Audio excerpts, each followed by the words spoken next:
Hello दोस्तों, मेरा नाम है प्रज्ञा रंजन और आज हम चैप्टर 6 कंपोजिशन ऑफ मैटर का क्वेश्चन एंड आंसर डिस्कस करने वाले हैं। तो चलिए स्टार्ट करते हैं। तो हमारा पहला क्वेश्चन है, choose the appropriate options and rewrite the following statement. तो हमें एक ऑप्शन चूज करना है, जो भी करेक्ट होगा वो। पहला क्वेश्चन है, the intermolecular force is dash in the particles of solid. तो we know that the intermolecular force होते हैं सॉलिड में वो बहुत ज्यादा होते हैं, तो हमारा आंसर है मैक्सिमम। ठीक है, तो हमारा ए का आंसर है third one. Okay, solid retain their volumes even when external pressure is applied, this property is called as dash. तो जो हमारा सॉलिड होता है उस पर हम इवन प्रेशर अप्लाई करने के बाद भी जो वो अपनी प्रॉपर्टी वो वापस उसमें ही रहता है, लाइक वो कंप्रेस नहीं होता है। या मैं बोलूंगी कि वो प्रेशर उस पर उसका कोई फर्क नहीं पड़ता, तो वो प्रॉपर्टी को बोलेंगे हम इनकम्प्रेसिबिलिटी। मैंने बताया था लेक्चर्स में भी कि कंप्रेसिबिलिटी नहीं होता, सॉलिड में बहुत कम होता है, उसको हम इजीली कंप्रेस नहीं कर सकते। तो ये हमारा आंसर है बी का सेकेंड। थर्ड है, matter is classified into the types mixture compounds and element by applying the criteria. तो हम which property like which criteria भी अप्लाई, मतलब कौन सी इन चार ऑप्शन में से हमारा कौन सा ऐसा क्राइटेरिया है जो जिस वजह से जो मैटर है वो तीन चीज़ों में क्लासीफाई किया है। तो ये it is states of matter. On the basis of states of matter हम इसको क्लासीफाई करते हैं। तो हमारा सी का आंसर है फर्स्ट। फिर आता है, मैटर दैट कंटेन टू और more constituent substance is called dash. तो मैटर में अगर हम दो से ज़्यादा कोई भी सब्सटेंस कंबाइन होंगे तो हम उसको बोलेंगे कंपाउंड। तो हमारा डी का आंसर है सेकेंड। फिर आता है हमारा fifth question, milk is an example of type of matter called dash. तो हमारा मिल्क कौन सा टाइप ऑफ मैटर है, तो it is N homogeneous mixture. ठीक है, तो हमारा ई का आंसर हो जाता है second one. Water, mercury and bromine are similar to each other because they three are dash. तो जो वाटर, मर्क्यूरी और ब्रोमीन होते हैं वो तीनों, उनकी प्रॉपर्टी एक जैसी है। तो वो कौन सी प्रॉपर्टी है, तो दे मतलब तीनों भी हमारा लिक्विड है। Okay, it is neither a compound nor a non metal, वो तीनों भी हमारे लिक्विड्स है। तो हमारा एफ का आंसर होगा फर्स्ट। फिर valency of carbon is 4 and that of oxygen is 2. From this we understand that there are dash chemical bonds between the carbon atoms and one oxygen atom in the compound carbon dioxide. तो CO2 में हमें पूछा है कितने number of bonds है। तो हम देख सकते हैं कि हमारे पास दो ऑक्सीजन अटैच्ड है। ठीक है, तो हमारा नंबर ऑफ बॉन्ड्स भी दो ही होगा। तो हमारा जी का आंसर है सेकेंड वन विच इज 2। ठीक है, नेक्स्ट है हमारा, identify the odd terms out and explain. हमें सिर्फ आइडेंटिफाई नहीं करना, हमें एक्सप्लेन भी करना है। देखो, एक्सप्लेन इज वेरी इंपॉर्टेंट। अगर आप एक्सप्लेन नहीं करोगे तो मे बी आपके मार्क्स कट हो सकते हैं। तो पहले आपको बताना है कि इनमें से ऑड मैन आउट कौन है, फिर बताना है रीजन कि ऐसा क्यों आपने बोला है। तो हमारा पहला ऑप्शन है gold, silver, copper and brass. तो हमारा ऑड मैन आउट है ब्रास, क्योंकि ब्रास हमारा अलॉय होता है। हमें पता है अलॉय क्या होता है, दो मेटल्स या नॉन मेटल्स को मिला के बनता है। और बाकी जो है ना, गोल्ड, सिल्वर, कॉपर, ये सारे हमारे एलिमेंट है। तो आप अपने ओन वर्ड्स में लिख सकते हो कि brass is an alloy, rest all other are elements. ठीक है, फिर हमारा सेकेंड है hydrogen, hydrogen peroxide, carbon dioxide, water vapour. तो हमारा hydrogen is odd man out, क्योंकि hydrogen is a single element and rest all are compounds. ठीक है, तो इसमें भी आप सेम वे में लिखोगे कि hydrogen is an element and rest all others are compounds. Third है milk, lemon juice, carbon, steel. तो हमारा ऑड मैन आउट है कार्बन, और मतलब कार्बन क्यों, क्योंकि कार्बन हमारा एलिमेंट होता है और बाकी जितने भी है मिल्क, लेमन जूस, स्टील, ये सब हमारा मिक्सचर है। इन सबको दो तीन चीज़ों से मिलके बना है, लेकिन जो हमारा कार्बन है वो हमारा सिंगल एलिमेंट है। इसको भी आप अपने ओन वर्ड्स में लिखोगे। फिर फोर्थ है वाटर, मर्क्यूरी, ब्रोमीन, पेट्रोल। तो हमारा ऑड मैन आउट है वाटर, क्योंकि इट इज एन सॉल्वेंट। हम कोई भी चीज़ों को पानी में मिलाते, कभी सुना है कि हमने मर्क्यूरी में किसी चीज़ को मिलाया? नहीं। तो ये सारे ये जो जितने भी है तीनों, ये सारे नॉन सॉल्वेंट है, और जो हमारा वाटर है वो सॉल्वेंट है। हम देखेंगे ना, हमने देखा है हम नमक हो, चीनी हो, हम सबको पानी में मिलाते हैं, तो हमारा पानी जो है वो सॉल्वेंट हो गया। ओके, फिर आता है हमारा fifth, sugar, salt, baking soda, blue vitriol. तो baking soda odd man out है, क्योंकि इट इज एन मिक्सचर, और बाकी जितने भी है वो सब हमारे कंपाउंड्स है। ठीक है, हाइड्रोजन, सोडियम, पोटेशियम, कार्बन। तो कार्बन ऑड मन आउट है क्योंकि कार्बन का जो वैलेंस इलेक्ट्रॉन होता है, अब आपको आना चाहिए, आपको पता होगा कि कैसे कैलकुलेट करते हैं, मैंने अच्छी तरीके से बताया आप लोगों को। तो कार्बन का जो वैलेंस इलेक्ट्रॉन है वो है 4, we know, and rest all hydrogen, sodium, potassium, इन सब का वैलेंस इलेक्ट्रॉन है 1, तो इसलिए कार्बन हमारा ऑड मन आउट है। ओके, नेक्स्ट है हमारा आंसर द फॉलोइंग क्वेश्चन। तो पहला क्वेश्चन है plant synthesise glucose in sunlight with the help of chlorophyll from carbon dioxide and water and give away oxygen. हमें पता है प्लांट अपना खाना खुद बनाता है, उस टर्म को बोलेंगे फोटोसिंथेसिस। उसमें वो क्या क्या यूज करता है, सनलाइट उसको चाहिए रहता है, क्लोरोफिल चाहिए रहता है, कार्बन डाइऑक्साइड और पानी, ठीक है। और वो इन सबका रिएक्शन होने के बाद हमें मिलता है ग्लूकोज जो कि उनका फूड होता है, और हमें मिलता है oxygen. Identify the 4 compounds in this type of process. ये जितने भी कंपाउंड्स है, वाटर ले लो, ऑक्सीजन हो गया, कार्बन डाइऑक्साइड हो गया, ये कौन किस तरीके के कंपाउंड है हमें बताना है, ठीक है। तो हमारा आंसर है, पहले तो हम लिखेंगे कि पहले हम फोटोसिंथेसिस का डेफिनेशन लिखेंगे कि it is an chemical reaction या chemical process through which plants या और भी नॉट ओनली प्लांट्स, हम बैक्टीरिया, अलगे, ये सब भी हमारा उनका खाना प्रिपेयर करते हैं। ओके, फिर बताना है कि from produce glucose and oxygen, ये उनका प्रोडक्ट होता है, ग्लूकोज और ऑक्सीजन ये उनका प्रोडक्ट होता है एंड में, ठीक है। From carbon dioxide and water using only light as a source of energy which is absorb by chlorophyll. और ऊपर से उनको क्या चाहिए रहता है, लाइट बहुत इंपॉर्टेंट होता है जो कि हमें नेचर से मिलता है, सन से मिलता है, और क्लोरोफिल ऑलरेडी उनके ग्रीन लीव्स में प्रेजेंट होता है।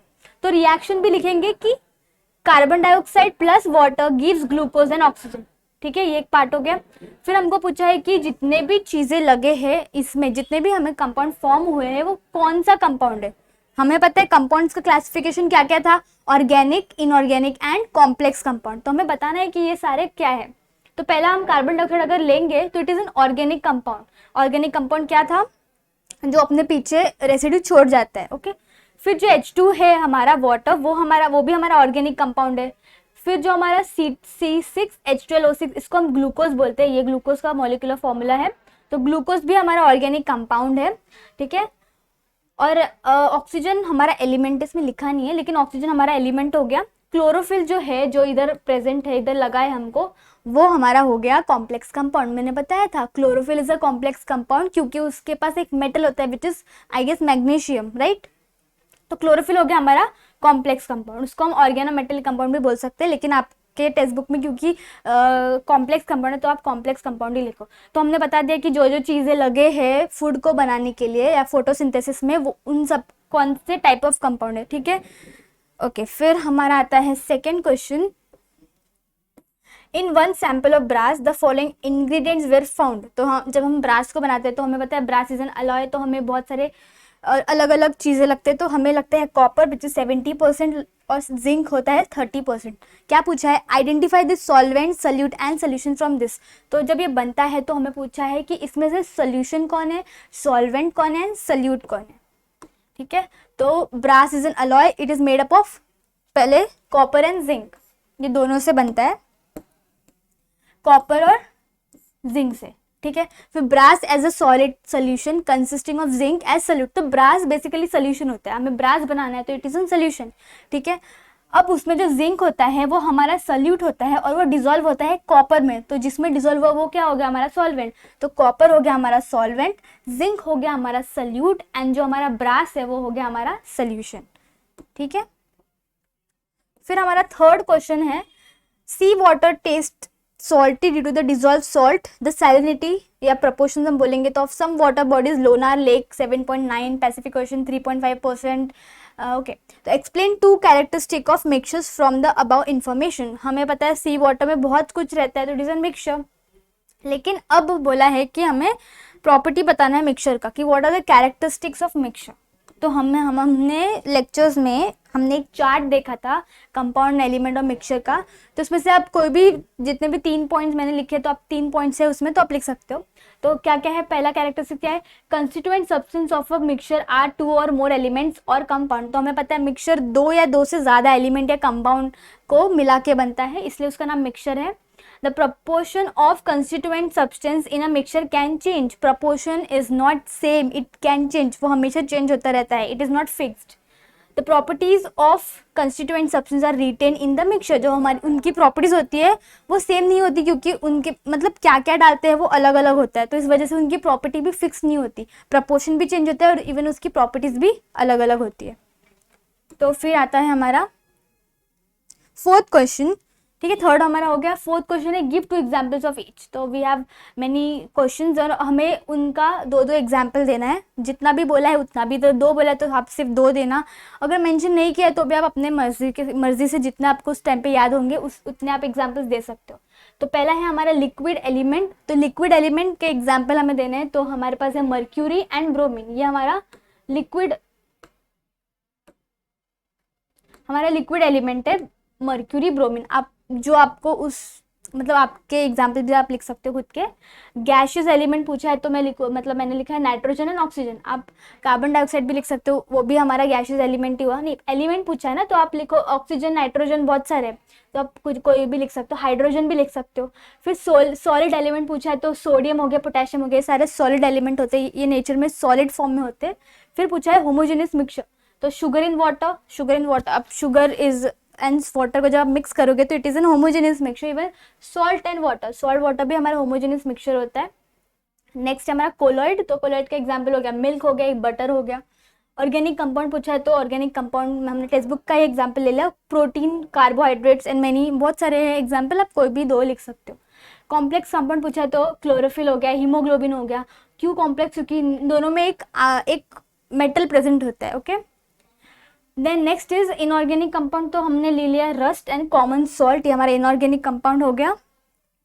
फिर मेटलॉइड्स, तो सिलिकॉन, जर्मेनियम।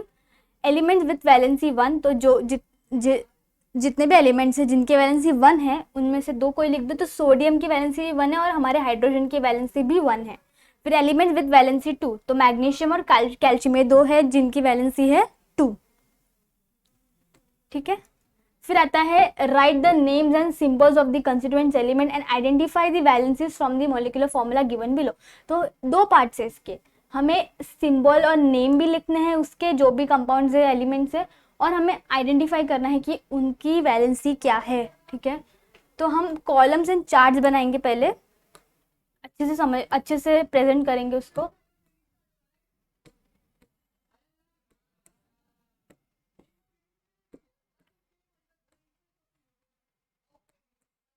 तो हम पहला देखें तो KCl की अगर मैं बात करूं तो उसका कंपाउंड का नाम क्या है? Potassium chloride, KCl, potassium chloride. फिर पूछा है कि उसका सिंबल बताना है, तो K का सिंबल पोटेशियम का K है और क्लोराइड का Cl है। फिर उसकी पूछी वैलेंसी कितनी है, तो हमको पता है K की वैलेंसी है 1 और क्लोरीन की भी वैलेंसी है 1। तो इस तरीके से आपको चार्ट कॉलम बनाना है, कंपाउंड का, नेम ऑफ कंपाउंड का, सिंबल का और वैलेंसी का। फिर हमारा आता है नेक्स्ट हाइड्रोजन ब्रोमाइड, HBr, जिसका नेम है हाइड्रोजन ब्रोमाइड। उसमें क्या क्या सिंबल एलिमेंट के? एक है हाइड्रोजन, इधर ये हाइड्रोजन है, एक है हाइड्रोजन और एक है ब्रोमीन। ठीक है, फिर पूछा है कि वैलेंसी, तो हमें पता है H, हाइड्रोजन की वैलेंसी 1 होती है और ब्रोमीन की वैलेंसी भी 1 होती है। फिर पूछा है हमारा next compound which is MgBr2, तो it is N magnesium bromide. उसमें क्या क्या एलिमेंट सिंबल क्या क्या है? एक है Mg और एक है Br। ओके, फिर वैलेंसी पूछे तो मैग्नीशियम की वैलेंसी 2 होती है, ठीक है, ब्रोमीन की वैलेंसी होती है 1। ठीक है, फिर आता है हमारा नेक्स्ट बाकी के एग्जाम्पल, H2S, उसको हम हाइड्रोजन सल्फाइड ही कहते हैं। एंड उस क्या क्या सिंबल है? H हो गया, S हो गया। वैलेंसी क्या है हाइड्रोजन की? 1 और वैलेंसी S की है 2, सल्फर की है 2। Na2S, तो उसका पूरा नाम है सोडियम सल्फाइड, इसमें सोडियम प्रेजेंट है और सल्फर प्रेजेंट है, तो सोडियम की वैलेंसी है 1, सल्फर की वैलेंसी है 2।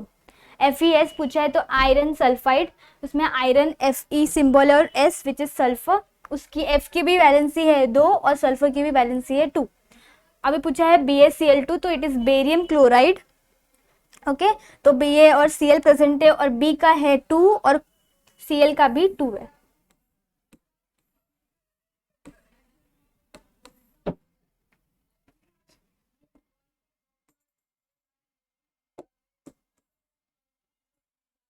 फिर आता है हमारा पोटेशियम,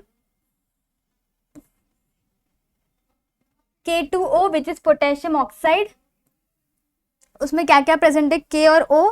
के का है 1 और ऑक्सीजन का है 2 वैलेंसी। फिर NaH पूछा है, NaH पूछा है तो it is N sodium hydride. क्या क्या सिंबल प्रेजेंट है, सो Na और H which is sodium and potassium, sorry sodium and hydrogen. Sodium की वैलेंसी 1 होती है और हाइड्रोजन की वैलेंसी भी 1 होती है। नेक्स्ट है CaCl2 जिसको हम बोलेंगे कैल्शियम क्लोराइड। क्या क्या है प्रेजेंट है, कैल्शियम और Cl क्लोराइड, ये उसका सिंबल है। कैल्शियम की वैलेंसी होती है 2, क्लोरीन की वैलेंसी होती है 1। ये सब आपको याद होना चाहिए। CCl4 जिसको हम बोलेंगे कार्बन टेट्राक्लोराइड, उसमें कार्बन प्रेजेंट है और क्लोरीन भी प्रेजेंट है। कार्बन की वैलेंसी होती है 4 और क्लोरीन की वैलेंसी होती है 1। फिर HI which is hydrogen iodide, उसमें क्या क्या प्रेजेंट है, हाइड्रोजन और आयोडीन। हाइड्रोजन की वैलेंसी होती है 1 और आयोडीन की वैलेंसी भी होती है 1। ठीक है, तो ये हमारा क्वेश्चन नंबर हो गया। नेक्स्ट है कि chemical composition of some matter is given in the following table, identify the type of matter. तो हमें बहुत सारे मैटर दिए हैं, उनका केमिकल कंपोजिशन भी, मतलब उनका क्या क्या उसमें मिला है वो, और हमको पूछा है कि क्या है, विच टाइप ऑफ मैटर है, मिक्सचर है, एलिमेंट है, कंपाउंड है। तो हमारा पहला है सी वाटर। तो सी वाटर में बहुत कुछ प्रेजेंट होता है, वाटर रहता है, सॉल्ट होता है NaCl सॉल्ट, MgCl2 भी एक सॉल्ट है और बहुत कुछ प्रेजेंट होता है।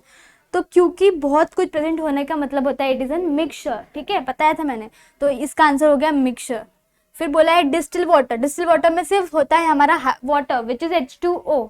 तो एक ही चीज है, मतलब 2 हाइड्रोजन और 1 ऑक्सीजन, तो ये हमारा हो गया कंपाउंड। ओके, दो से बनता है तो कंपाउंड। फिर हमारा हो गया hydrogen gas filled in a balloon. तो उसमें सिर्फ एक ही चीज होती है which is hydrogen gas H2, तो ये हमारा हो गया एलिमेंट।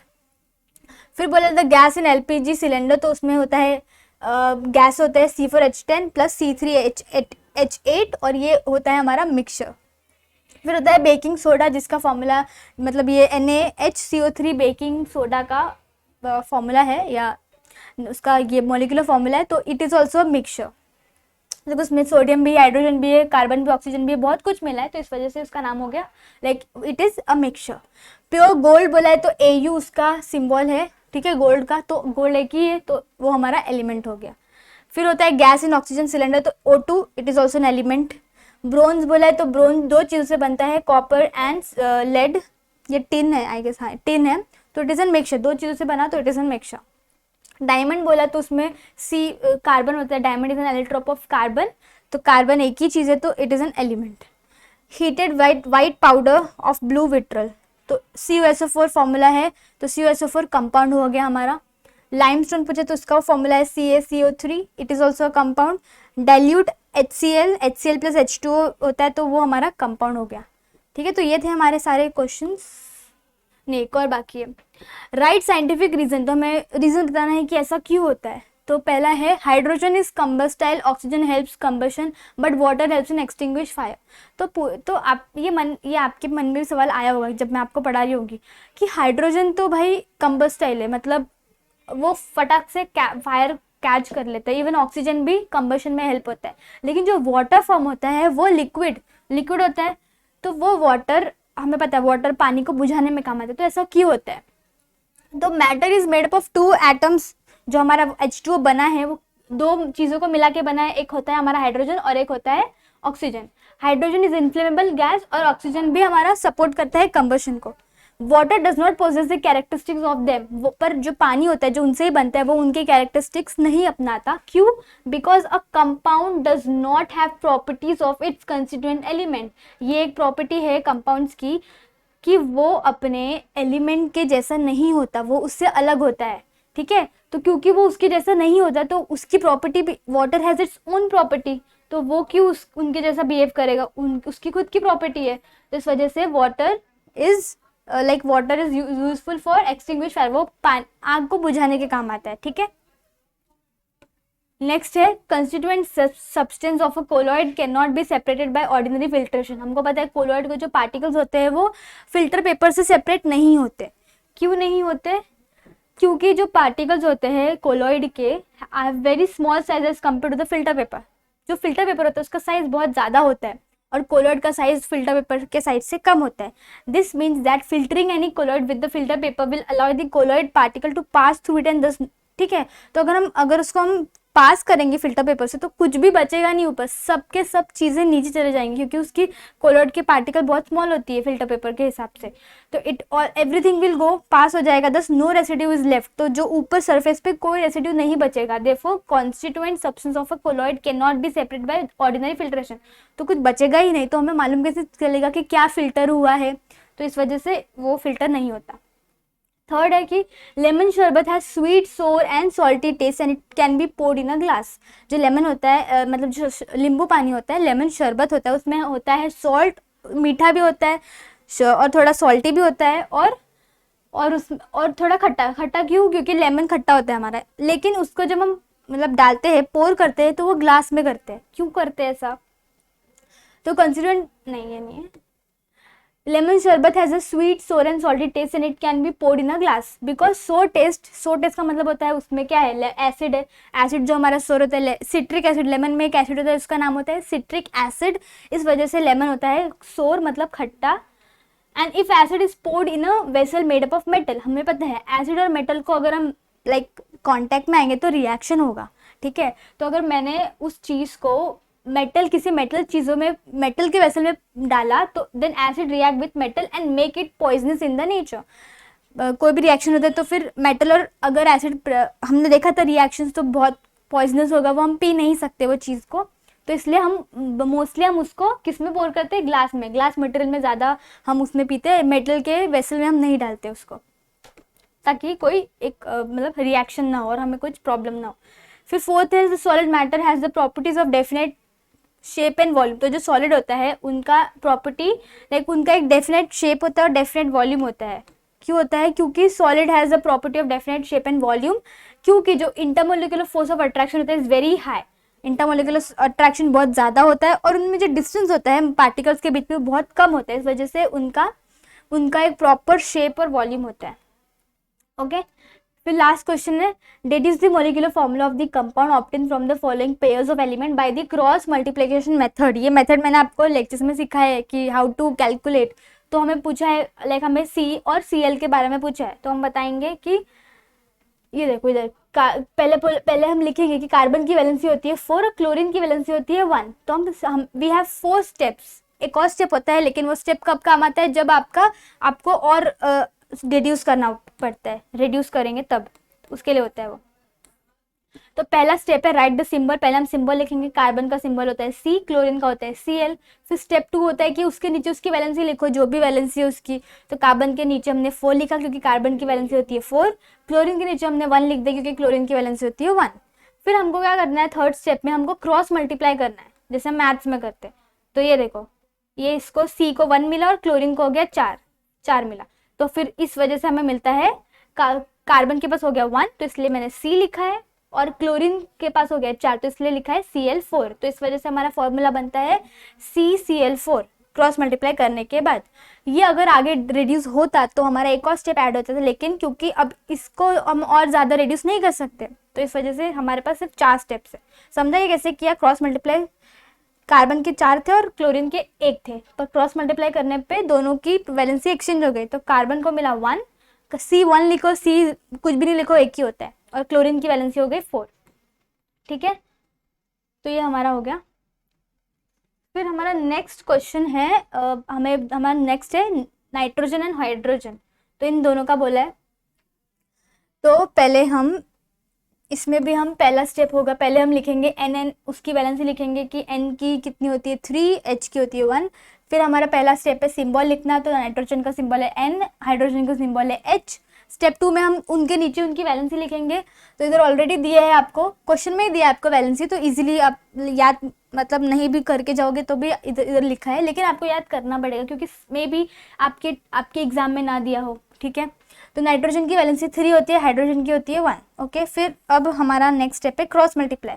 तो नाइट्रोजन को मिल गया 1 और हाइड्रोजन को मिल गया 3, तो हमारा फॉर्मूला बन गया NH3। इसमें भी N1 लिखो या N नहीं लिखो, एक ही बात होती है, तो N और H3। फिर नेक्स्ट है हमारा 2 है कार्बन का और हमें ऑक्सीजन का बताना है।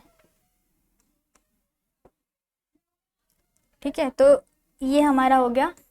तो कार्बन और ऑक्सीजन का हमें बताना है, तो पहले हम सिंबल लिखेंगे कि कार्बन का सिंबल C है और ऑक्सीजन का सिंबल है O। फिर हम नीचे उनके लिखेंगे उनकी वैलेंसी, तो कार्बन की वैलेंसी होती है 4, ऑक्सीजन की वैलेंसी होती है 2। क्रॉस मल्टीप्लाई करेंगे, C की 2 और ऑक्सीजन की 4, तो बेसिकली ये ऐसे हो गया C2O4। लेकिन यही हमने लेक्चर्स में सॉल्व किया था,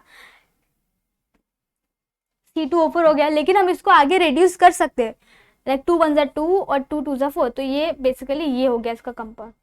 ठीक है, मतलब इसको हम आगे रिड्यूस कर सकते थे, दिया नहीं है, लेकिन लास्ट में लिखना है कि इसका फॉर्मूला है CO2, क्योंकि इसको हम आगे रिड्यूस भी कर सकते हैं। तो आप स्टेप 5 चाहे तो ऐड भी कर सकते हो। ठीक है, तो ये उसका हो गया।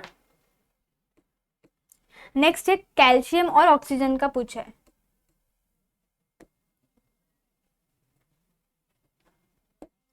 तो कैल्शियम का पहला सिंबल लिखेंगे Ca और ऑक्सीजन का लिखेंगे हम O। फिर उसकी वैलेंसी लिखेंगे, कैल्शियम की वैलेंसी होती है 2 और ऑक्सीजन की वैलेंसी होती है वो भी 2 होती है। क्रॉस मल्टीप्लाई करेंगे तो इसको भी 2 मिलेगा, इसको भी 2 मिलेगा, लेकिन Ca2 और O2, लेकिन इसको हम आगे कैलकुलेट कर सकते हैं ना, 2 मतलब 2 1 2 2 1 2, तो फिर हमारा आंसर हो जाता है CaO, दोनों 2 रेडियस हो जाता है, तो इस वजह से हमारा आंसर होता है CaO। तो ये थे हमारे सारे क्वेश्चंस। उम्मीद है आपको अच्छा लगा होगा, आपको समझ में आया होगा चीज़ें परफेक्टली।